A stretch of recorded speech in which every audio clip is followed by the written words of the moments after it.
Star vs. the Forces of Evil, Episode 8A, Blood Moon Ball. Back in, heck, I don't even remember which episode it was now. It was one of the episodes where they were using Star's weird mirror phone thing. I don't remember which one. But back in whichever episode it was, we saw a glimpse of a demon boy who a whole bunch of you guys in the comments said was going to be a recurring character. In this episode, we are introduced to him properly. His name is Tom, and he shows up in a fiery stagecoach with a zombie horse. The zombie horse was hilarious, by the way, to invite Star to the Blood Moon Ball, an event which only occurs every 667 years. Which is a great example of this show's subtle style of humor. They broke up because Tom has anger issues, but he claims to be working through those, and Star seems willing to give him the benefit of the doubt, but at some point it seems that she has told Marco about Tom, and Marco doesn't trust him. So, after Marco briefly attacks Tom, thinking that he's an enemy, while Star is getting ready to go, Marco keeps trying to talk her out of it. He eventually, at the prompting of a voice that, if it was identified where it came from in the episode, I didn't catch it, to go after her and try to take her away from this party. So that was already kind of weird.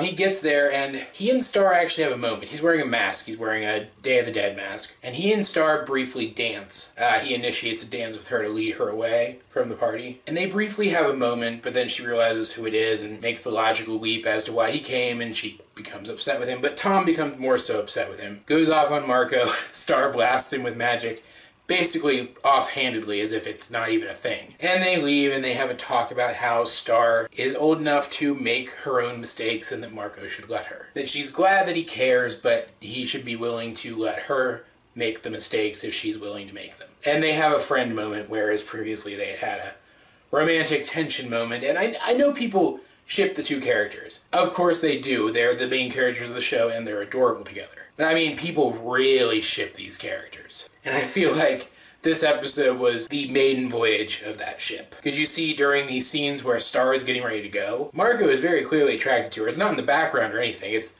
obvious. And at the party, when he kind of sweeps her away and starts dancing with her before she realizes who he is and gets mad at him, she is very obviously attracted to him. It was just very interesting, and I feel definitely worth pointing out. Otherwise, this episode didn't really do anything for me. I'm glad that we got properly introduced to Tom. I'm glad there's a name to put to the face. Was he named in that other episode?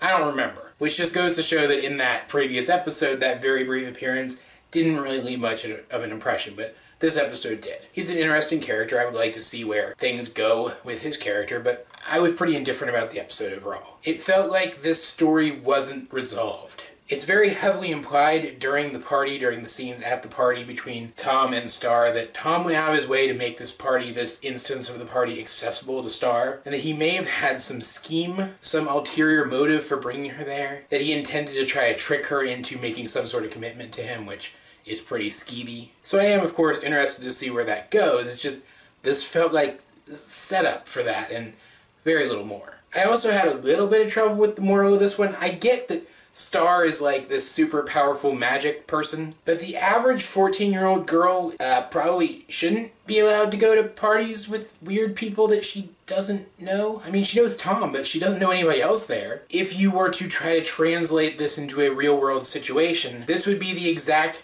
sort of situation where I wouldn't want to see a 14-year-old girl going to make mistakes. But I still get where they were coming from. This was about Star, not about 14-year-old girls in general. And Star was very obviously one of the most powerful things there, so there you go. Still found the episode to be kind of meh. As per usual though, guys, if you have seen this episode, what did you think of it? Let's get a discussion going in the comment section down below. Either way, this has been AJ22, and I will talk to you guys later.